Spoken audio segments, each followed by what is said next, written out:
لیکن جب وہی بچے جب بڑے ہو جاتے ہیں اور بڑے ہو کر کسی اچھے شعبہ جات میں جابس کے لیے چلے جاتے ہیں تو گھر میں انکم دیکھیں کہاں ایک کمانے والا تھا کہاں وہ چاروں پانچوں مل کر اب کما رہے ہیں، تو وہ انکم بہتر ہو جاتی ہے. اسی چیز کا نام اکنامک ڈیولپمنٹ ہے. یہ گھریلو سطح پر ہوگی. جب ہم ملکی سطح پر اکنامک ڈیولپمنٹ لیتے ہیں تو پھر ایک براڈ سینس میں ہم اس کو جج کرتے ہیں، اور براڈ سینس میں جب ہم جج کرتے ہیں تو پروفیسر آرتھر لیوس یہ کہتا ہے کہ پسماندہ معیشت کا ترقی یافتہ معیشت کی طرف گامزن ہونا. مجموعی طور پر لوگوں میں جب بہتری آتی ہے، ان کے رہن سہن کا سٹائل بدلتا ہے، ان کے کھانے پینے کا سٹائل بدلتا ہے، لائف سٹائل جب تبدیل ہوتا ہے تو یہی معاشی ترقی ہے. اب وہ آگے ہیڈنگ میں ہے پاکستان میں معاشی ترقی کا اشرا باشرا جائزہ لیں گے ہم. پہلا معاشی ترقی کا پہلا مرحلہ 1947 سے 1950 تک میں ڈیوائڈ کیا ہے رائٹر نے، اور اس میں ہم دیکھتے ہیں کہ ہمارے ملک میں کیا ترقی ہوئی زراعت کے محکمے میں اور باقی چیزوں میں. کیا میں پاکستان کے بعد پاکستان کے حصے میں آنے والی صنعتی یونٹ ملک کی ضروریات کو پورا کرنے کے قابل نہ تھے؟ ظاہر ہے جب پاکستان بنا تو اس وقت جو زیادہ تر یونٹس یہاں پر تقسیم کے وقت بھارت کے حصے میں چلے گئے تو پاکستان ان معاملات میں بہت زیادہ مشکلات کا سامنا کرنا پڑا. پاکستان کو لوگوں کا بڑا ذریعہ آمدن زراعت تھا. کیا میں پاکستان سے قبل تجارت اور صنعت زیادہ تر غیر مسلموں کے ہاتھوں میں تھی. تیسری میں ہند کی وجہ سے یہ لوگ بھارت چلے گئے جس سے ملکی تجارت اور صنعت کے میدان میں ایک خلا پیدا ہو گیا.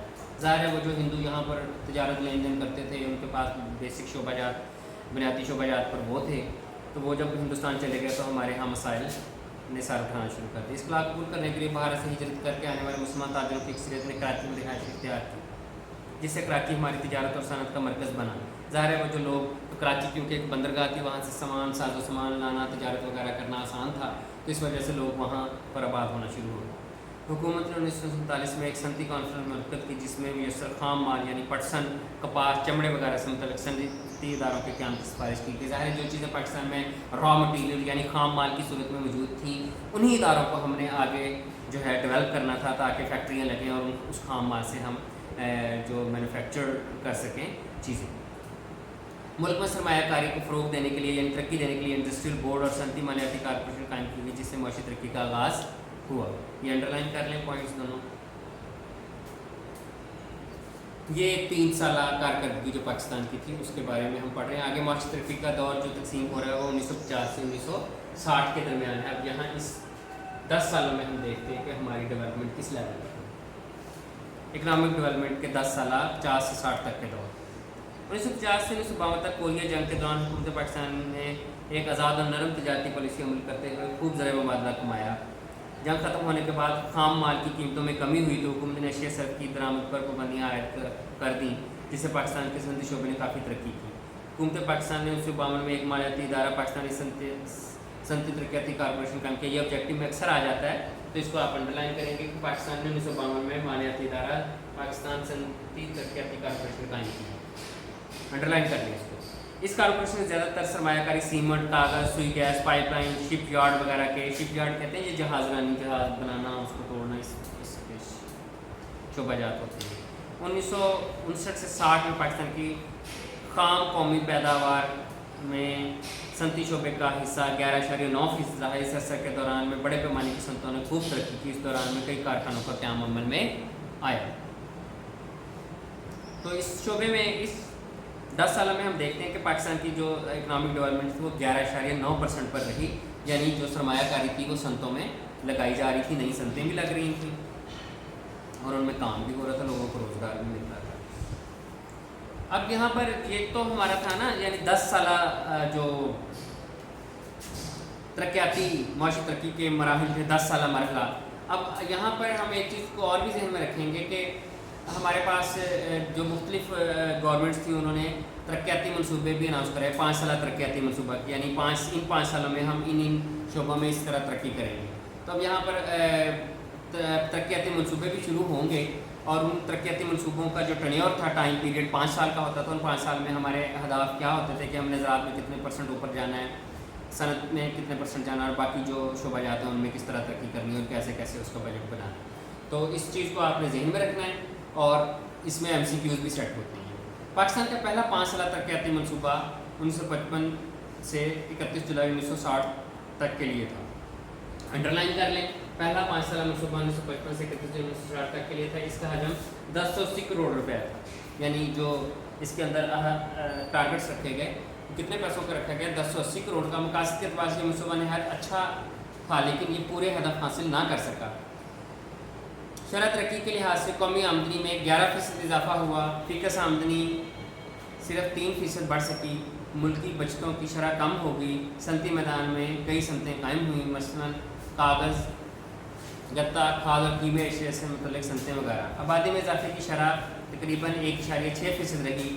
اس عرصے کے دوران برآمدات کو نہ بڑھایا جا سکا، اس کے برعکس درآمدات کی مقدار میں اضافہ ہوگا۔ برآمدات کا کیا مطلب ہوتا ہے؟ باہر بھیجنا، اپنی جو ضروریات سے زائد چیزیں آپ مینوفیکچر کرتے ہیں وہ برآمدات باہر بھیجنا، اس کو کہتے ہیں انگلش میں ایکسپورٹ۔ اور درآمدات، در سے مراد، در میں دروازہ، دروازہ اندر آنا، درآمدات، تو درآمدات کو انگلش میں کہتے ہیں امپورٹ، چیزیں امپورٹ کرنا، یعنی دوسرے ممالک سے منگوانا آپ کی امپورٹ کہلاتا ہے، اور دوسرے ممالک کو چیزیں بھیجنا جو ہے وہ ایکسپورٹ کہلاتا ہے۔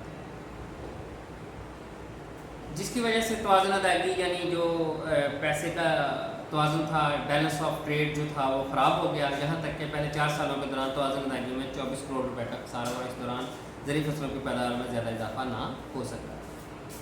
تو اس بارے اعداد و شمار سے اندازہ لگایا جا سکتا ہے کہ پہلا 5 سالہ منصوبہ بیشتر شعبوں میں ناکام رہا۔ اس کے باوجود اس بات سے انکار نہیں کیا جا سکتا کہ اس کے تجربے کی بدولت نئی سوچ اور انداز فکر نے جنم لیا، جس سے معاشی ترقی کی رفتار کو تیز کرنے اور آئندہ کے ترقیاتی منصوبات کو تشکیل دینے میں مدد ملی۔ اب یہاں پر آپ دیکھیں بیٹا کہ ہم نے یہ جو پوائنٹ ڈسکس کیا ہے، اس کے اندر لانگ کے پوائنٹ آف ویو سے جو بالکل امپورٹنٹ نہیں ہے، لیکن شارٹ اس کے اندر جیسے میں نے آپ کو اوپر ہائی لائٹ کروائی 2-3 چیزیں وہ بنتی ہیں کہ اس کے اہداف کیا تھے، یا آپ کو نوٹس میں بھی کویشچن بنا ہوا مل جائے گا۔ آگے جو نیکسٹ ٹاپک ہے وہ ہے معاشی ترقی کا تیسرا مرحلہ، 1960 سے 1970 تک کا، 1960 سے 1970 تک کا تیسرا مرحلہ۔ پہلا تھا 47 سے 50، پھر 50 سے 60، اور اب یہ 60 سے 70۔ 1958 میں جنرل ایوب خان نے اقتدار سنبھالا، انڈر لائن کر لیں، اس کو پڑھا بھی ہوا آپ نے اس ٹینور کو 9th کلاس میں۔ سنبھالنے کے بعد ذخیرہ اندوزوں، اسمگلروں اور چور بازاروں کو سخت سزائیں دی۔ اس دوران بھاری مشینری مثلا اسٹیل انڈسٹری اور پیٹرو کیمیکل وغیرہ کی صنعتوں کی طرف توجہ دی گئی۔ 1965 کے بعد صنعتی شعبہ کی ترقی کی رفتار سست، جبکہ زراعت میں ترقی تیز ہو گئی۔ پاکستان کی معاشی ترقی کے لحاظ سے دوسرے 5 سالہ منصوبے 1960 سے 1965 کو خاص اہمیت حاصل ہے۔ اب پہلا منصوبہ تھا 55 سے 60 کا، اور دوسرا منصوبہ 60 سے 65۔ اس کو انڈر لائن کر لیں MCQs کے پوائنٹ آف ویو سے، ٹھیک ہے۔ اہمیت حاصل ہے۔ دوسرے 5 سالہ ترقیاتی منصوبے کا حجم 1900 کروڑ روپے مقرر کیا گیا، مگر 1961 میں یہ حجم 2300 کروڑ روپے کر دیا گیا۔ اس منصوبے کے تحت ملک کی معاشی ترقی میں بہتری آئی۔ قومی آمدنی میں کتنا اضافہ ہوا؟ دوسرے 5 سالہ منصوبے میں 30% سے زیادہ اضافہ ہوا۔ صنعتی شعبہ میں 40% سالانہ سے زیادہ ترقی ہوئی۔ یہ بہت زبردست ٹینیور تھا پاکستان کی ڈیولپمنٹ کے لحاظ سے۔ برآمدات میں 7% سالانہ کے حساب سے اضافہ ہوا۔ زرعی شعبے میں ترقی 15% رہی۔ اس کو انڈر لائن کر لیں MCQs میں، یہ بنے گا دوسرے 5 سالہ منصوبے کے میں ترقی کی شرح کیا رہی۔ بلکہ کئی شعبوں میں تو ترقی مقررہ حد سے بھی بڑھ گئی۔ پاکستان کی معاشی ترقی کے لحاظ سے دوسرے 5 سالہ منصوبے کو خاص اہمیت حاصل ہے۔ اب یہاں پر آپ سوچنے کی ایک بات ہے اور اس کو ذہن میں رکھنے کی بات ہے کہ پاکستان کے جو پہلا منصوبہ تھا وہ پاکستان کا پہلا 5 سالہ منصوبہ 55 سے 60 اور دوسرا 60 سے 65، اور اس دوران بہت زیادہ پاکستان میں ترقی ہوئی۔ 1965 سے 70 کے دوران تیسرا 5 سالہ ترقیاتی منصوبہ بنایا گیا۔ اب تیسرا 5 سالہ منصوبہ 65 سے 70 کے درمیان بنا۔ اس منصوبے کا حجم 5200 کروڑ روپے تھا۔ تیسرے 5 سالہ منصوبے کے دوران صنعتی میدان میں ترقی صرف 9% ہو سکی۔ سرمایہ کاری کی شرح میں تقریباً 4% کمی ہوئی۔ زرعی ترقی میں صرف 4.5% سالانہ ترقی ہوئی۔ اس کی برآمدات میں 7% سالانہ کے حساب سے اضافہ ہوا۔ اس میں یہ بھی آپ یاد رکھیں کہ یہ وہ ٹینیور ہے جس میں پاکستان اور بھارت کی 17 روزہ جنگ بھی ہوئی تھی، جس کی وجہ سے یہ کچھ ساری چیزیں جو ہیں ڈسٹرب ہو گئی۔ تیسرے 5 سالہ منصوبے کو حقیقی وسائل اور سازگار حالات میسر نہ سکے جو معاشی ترقی پروگرام کے لیے درکار تھے، اس لیے یہ 5 سالہ منصوبہ مکمل طور پر کامیاب نہ ہو سکا۔ تو یہاں تک بیٹا ہم نے 3 مرحلے پڑھے ہیں ترقی کے، پاکستانی معاشی ترقی کے 3 مراحل، ان میں 3 منصوبے ہم نے پڑھے ہیں، 2 5 سالہ منصوبے پڑھے ہیں، جس میں جو پہلا 5 سالہ منصوبہ ہے وہ ہے 55 سے 60 تک کا، پھر 60 سے 65 تک، اور 65 سے 70 تک کا، 3 5 سالہ منصوبہ۔ اس میں جو دوسرا منصوبہ ہے اس کے MCQs کے پوائنٹ آف ویو سے، پہلے منصوبے کے MCQs کے پوائنٹ آف ویو سے آپ نے کاپی کے اندر سے تیار کر لینا ہے، اور اس کے ساتھ کوئی مزید ڈائری اس کی نہیں ہے۔ میں آپ کو جو ڈائری سائن کر رہا ہوں وہ صرف ہوگی ہماری پیج نمبر 63 کے 63 اور 64 کے شارٹ کویشچن، جس میں معاشی ترقی والا شارٹ کویشچن، معاشی ترقی کی تعریف اور اس کے مراحل کے اندر سے جو میں نے نشان لگائے ہیں وہ آپ نے لرن کرنے ہیں. بہت بہت شکریہ.